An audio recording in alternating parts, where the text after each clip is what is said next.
I remember playing the original Grand Theft Auto and Grand Theft Auto London 1969 many years ago. To say these games were incredibly fun would be an understatement, and over the years, I've remained a massive GTA fan, watching the franchise grow and evolve into the highly popular always online experience it's managed to become. But now it's 2023, and coming up on almost 10 years since GTA 5 released. I know, it's scary how time just flies by. And with the announcement of GTA 6 having been made back in February 2022, the big question on everybody's mind is, when will the game be out? The reason I actually decided to put this video together is that I recently came across a headline that read, GTA 6 fans are genuinely worried about dying before the game comes out. The article was published on Gaming Bible on June 20th and was written by Kate Harold. Without even really digging into the article, which cites various comments posted on Reddit by fans of the franchise, there's actually a fair amount to unpack here. But before I get to that, let me relate a short personal story to all of you. When GTA 5 released, I remember visiting a friend of mine who had just bought the game. He told me I should give it a try, which I did. Even after just a few hours of playing, I was absolutely amazed at how massively detailed and immersive the game was. Heck, I remember thinking that GTA Vice City and San Andreas were mind-blowing back in the day. I eventually put down the controller, and my friend asked, "So what do you think?"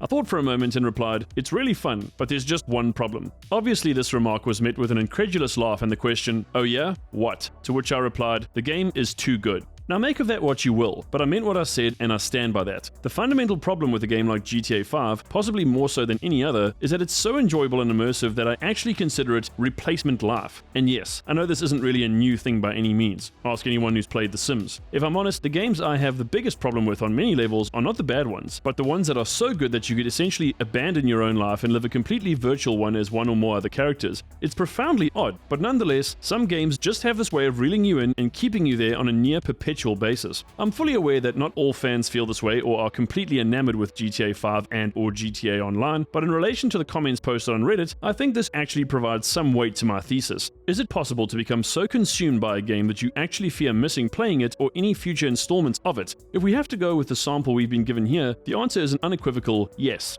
I'm also aware that some of the comments are probably tongue-in-cheek and fans just expressing their frustration at not really having any idea of when GTA 6 will release. But honestly, with just how successful GTA 5 and GTA Online have been, the impetus for Rockstar to release GTA 6 isn't really there. For the most part, they have gamers eating out the palm of their hand. If stats in a Charlie Intel article by Liam McKay are to be believed, then GTA Online sees about 2.5 million players a month on Steam alone. So if we include other platforms such as PlayStation and Xbox in the final calculation, the actual player base must be absolutely colossal. Still not buying it? Okay, well then how about these figures cited by Catherine Lewis of Gaming Bible that states GTA 5 recently hit 180 million units sold, making it the best-selling game in the last decade in the US. You won't believe me, but before I even looked up those figures, I already knew GTA 5 was way up there. I just didn't think it actually took the proverbial crown in that department.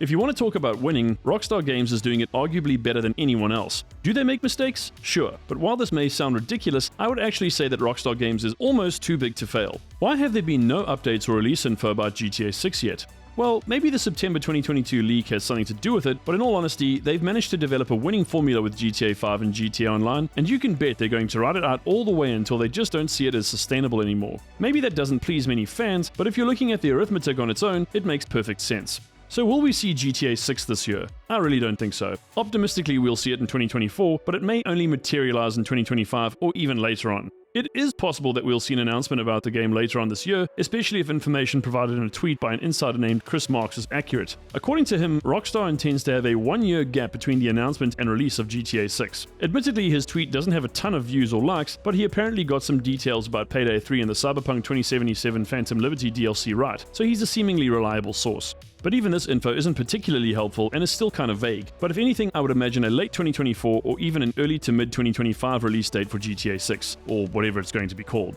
And to answer the question I posed in the title of this video, well, statistically, some of us are not going to make it, people. And that may even include me, or you for that matter. So how do we deal with this anxiety slowly crushing us? I guess a trip to the doctor for a checkup wouldn't hurt, but let's just say that agonizing over the release of GTA 6 isn't going to increase your longevity. For now, enjoy the content that Rockstar is providing, and let's hold thumbs that a release date announcement happens before 2023 is out. One thing I have little doubts about though is that when it releases, GTA 6 should be absolutely epic and will probably also bring about GTA Online 2, or whatever that's going to be called. I guess we'll just have to wait and see. Anyway, hopefully this has provided you with some insights into the situation and has alleviated your anxiety a little. What are your thoughts about GTA 6? Will we get an announcement this year? It's definitely not impossible, but let me know your thoughts in the comments. Be sure to hit that like button and subscribe to the channel for more gaming, VR, and tech content. From me and the crew here at Metasquad, thanks for watching, and I'll see you in the next video. Later!